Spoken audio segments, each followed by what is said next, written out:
curling with the spitting reports of field artillery, crashing down on the reef until the coral beneath us seemed to tremble at each shock. The eastern sky had not yet begun to pale. The constellations glimmered with the soft glow of the tropics, the Southern Cross, Orion, and the Pleiades. When the water was only knee-deep, we moored the canoe to a coral mushroom and went overboard in bare legs and tucked-up parus, wading slowly about 20 feet apart. The lagoon was so still and clear that it was not easy to tell where air ended and water began. Nothing moving in the circle of torchlight could escape notice. It was necessary to watch the bottom and walk warily. The reef is a honeycomb of holes and passages through which the sea boils in at certain tides. Many of these holes, only a few feet in diameter at the surface, lead deep down and out into the caverns lining the edges of the pass, the haunts of octopus and the man-eating rock-cod called tonu. A faint ripple revealed a big blue parrotfish sulking in the shadow of a boulder. One of the native boys slipped his spear close before he thrust with a skill that needs years to acquire. He killed the fish with a stab just where the head joined the body, and strung it on a strip of hibiscus bark at his waist.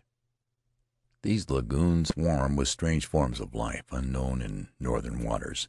Until one learns one way about, there is a certain amount of danger in wading through the shallows along a reef. A sea scorpion passed close by us, a wicked-looking thing, all feelers and enormous fins. A touch of those spines would give you a nasty leg. An even more poisonous fish is found here, though fortunately not often, the gnu, which lies buried in patches of coral sand. I have never seen one, and do not know its name in English, but the spines of its dorsal fin are said to be hollow like the fangs of a rattlesnake, and to inject a poison, when stepped on, that is apt to kill or cripple for life. The tatora, or sea porcupine, is another odd creature, but not at all to be feared. At the approach of danger he blows himself up like a football, and once inflated is proof against almost anything.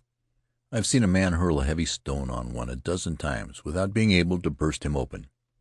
In a different way, the conger eels are nearly as hard to kill, particularly the big ones, which are no joke to handle when one is wading bare-legged.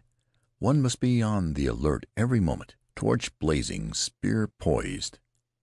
One moment you jump on a mushroom of coral to avoid a pair of sea snakes, long, slender, and spotted, active, fearless creatures, whose bite is said to be a serious matter. A moment later you are slipping and scrambling at top speed to cut off some large fish, working his way through the shallows. One of the boys bagged a patuki, a young tonu. I was glad to have a look at that ugly little brute.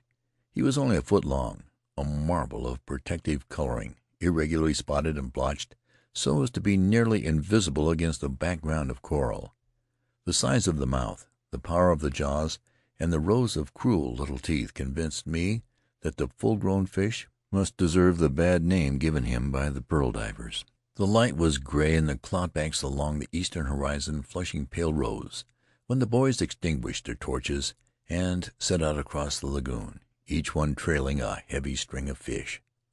My host had had enough sport for once, but I loved to be on the water at dawn. So when I had landed him, I paddled out to the pass to fish for tituria. The current was slack, and not a breath of wind stirred in the lagoon. The light grew stronger. The contours of the island developed in sharp serrations against the sky. Presently the sun rose. I anchored the canoe in a fathom of water at the edge of the pass, allowing her to swing out over the depths. Through my water-glass I could examine the precipitous walls of the channel 50 feet high, overhanging in places seemed pitted, broken by the dark mouths of caverns. Shoals of fish moved leisurely along the face of the coral, appearing and disappearing like nesting swallows seen from a cliff-top. Swinish parrotfish, bright blue and long as a man's arm. Tapatupu, spangled orange and black, stopping to nibble at the coral. Slender pipefish, swift and uneven. Fish of extraordinary form and coloring, indescribable, perhaps undescribed. At last I saw what I was after, a school of titara, working in from the sea. I wonder if you know this fish. It is new to me, though I have been told that it exists in the northern Pacific.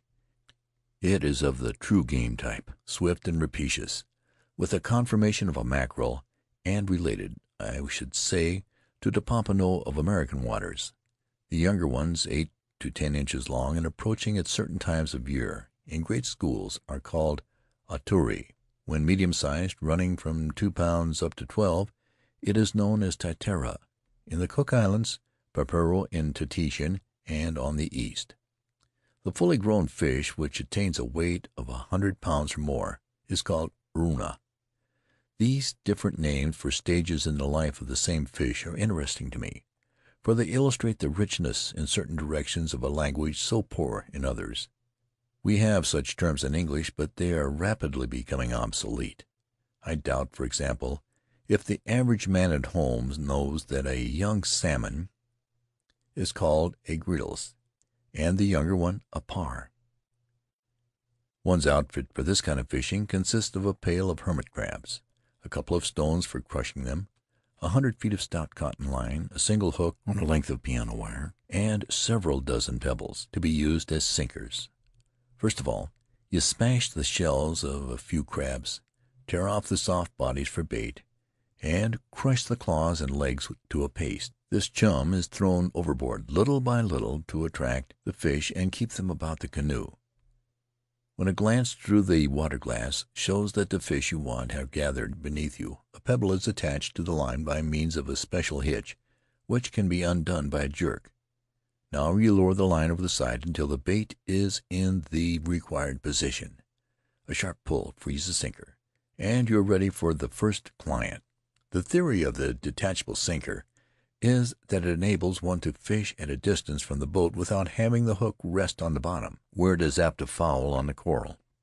On this occasion my sport was ruined by one of those tantalizing incidents which lend charm to every variety of angling. I had caught 2 fish and was lowering my line to try for a third, when the small fry gobbling my chum suddenly scattered and disappeared. Next moment a monstrous titara, almost the Urna class, loomed up from the depths, seized my bait, and made off so fast that the line fairly scorched my fingers. My tackle was not designed for such game as this. There was nothing to do but try to play him. But when only a yard of line remained in my hands, I was forced to check the rush. A powerful wrench, the line slackened dead. He was off. The light hook had snapped at the bend, and I had no other. The old story. It is never the fingerlings that get away. Cut into fillets and soaked for 6 hours in lime juice, my 2 fish made a raw hors d'oeuvre of the most delicate kind. I took a plate of it to the house of a neighbor who had asked me to dinner, and this old-timer of the South Seas pronounced it of the very first order. You would enjoy knowing him. He has been in this part of the world since the '70s. Supercargo, skipper, trader on islands seldom visited, even today. Now he is retired and lives on a small plantation which represents the savings of a lifetime. After dinner, as we sat on his wide veranda with pipes going and glasses on the table between us, he told me a tale so curious that I cannot resist repeating it to you. The story of an island far away to the north and west. An island I shall call Faery. Atolls are by nature lonely places, but of all atolls in the Pacific, Faery is perhaps the loneliest, never visited, far off from any group, out of the paths of navigation. Not very many years ago, Faery was a bit of no man's land. Though marked on the chart, its existence was ignored by the powers. It had never been inhabited, no flag had ever been raised above its beaches of dazzling coral sand. At the time, as for centuries before, the sea-birds nestled undisturbed on the islets within the reef, where all day long the water flashed blue in the sunlight, and the trade wind hummed a song of loneliness among the palm tops. Then a day came when 2 Frenchmen, shrewd traders and planters of coconuts in the Tuamotu, spoke of Faery. Here was an island capable of 100 tons of copra, and claimed by no man. They would plant it and reap the rewards of enterprise. The chief difficulty was to find a superintendent to take charge of the project. It needed a white man, but white men willing to undertake a task of such poignant loneliness